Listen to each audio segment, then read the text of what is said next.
உங்களோட ஃபேஸில் உள்ள டேன் பிக்மெண்டேஷன்லாம் ரிமூவ் பண்ணி இன்னும் கொஞ்சம் கலர் கொடுத்து உங்களை பிரைட்டாக மாற்றுறதுக்கு மற்றும் உங்களோட ஹேரை சில்கியாகவும் ஸ்மூத்தியாகவும் வச்சுக்கிறதுக்கு தேவையான இலா ஹெர்பல் ப்ராடக்ட்ஸோட தீபாவளி ஆஃபர் வந்தாச்சு.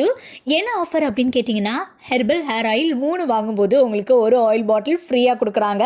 அதே மாதிரி 3 ஃபேஸ் பேக் பவுடர் வாங்கும்போது ஒரு பவுடர் ஃப்ரீயாக தராங்க. அது மட்டும் இல்லாமல் இவங்ககிட்ட இருக்கிற aloe vera, neem, red wine, charcoal, papaya மற்றும் கோட் மில்க் அப்படின்னு எக்கச்சக்கமான சோப் வெரைட்டிஸ் இருக்குது. இதில் நீங்கள் 10 சோப் வாங்கினா உங்களுக்கு 3 சோப்ஸை இலவசமாக கொடுக்க போகிறாங்க. அது மட்டும் இல்லாமல் ஆர்டர் பண்ணுறவங்களுக்கு ஃப்ரீ ஷிப்பிங்கும் பண்ணி கொடுக்குறாங்க. அப்புறம் என்னங்க, இந்த தீபாவளி ஸ்பெஷல் ஆஃபரை யூஸ் பண்ணிக்க உடனடியாக கான்டாக்ட் பண்ணுங்க. இலா ஹெர்பல் ப்ராடக்ட்ஸ், கால் 9042170622.